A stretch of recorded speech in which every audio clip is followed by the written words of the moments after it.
কখনো কি হয়েছে কোন এক নবী এসে বলছে যে মৃত্যুর পরে একটা জীবন আছে, আরেক নবী এসে বলছে না, মনে হয় নাও থাকতে পারে? বলছে? এক নবী এসে বলছে আমাদের স্রষ্টা আল্লাহ তাআলা তিনি একজন, আরেকজন বলছে না একজন না, দুই তিনজন হইতে পারে।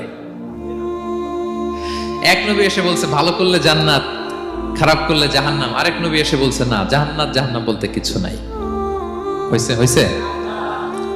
কোন নবীর কথার সাথে কোন নবীর কথার কোনো বৈপরীত্য নাই, কারণ প্রত্যেক নবীরা মন গড়া কিছু বলতেন না। ওমা ইয়ান্তিকু আনিল হাওয়া ইন হুয়া ইল্লা ওয়াহয়ুন ইউহা। নবীরা কথা বলতেন একটা হেডকোয়ার্টার থেকে তথ্য পেয়ে। ওই হেডকোয়ার্টারটা কার?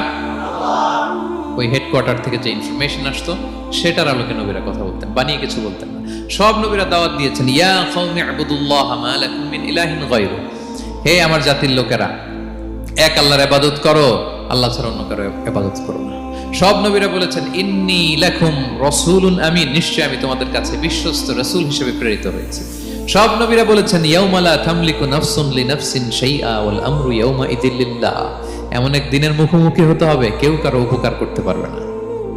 নেতা কর্মীর উপকারে আসবে না, কর্মী নেতার উপকারে আসবে না, পীর সাহেব মুরিদের উপকারে আসবে না, মুরিদ পীর সাহেবের উপকারে আসবে না, হাজবেন্ড ওয়াইফের কিছু করতে পারবে না, ওয়াইফ হাজবেন্ডকে কিছু করে দিতে পারবে না। দিনটা বড্ড ভয়ঙ্কর। সব নবীর এই তিনটা দাওয়াত দিয়েছেন, তাওহীদ, রিসালাত, আখিরাত। তার মানে সব নবীর দাওয়াতি মিশন এক, এক অভিন্ন দাওয়াতি মিশন নিয়ে তারা পৃথিবীতে এসেছেন।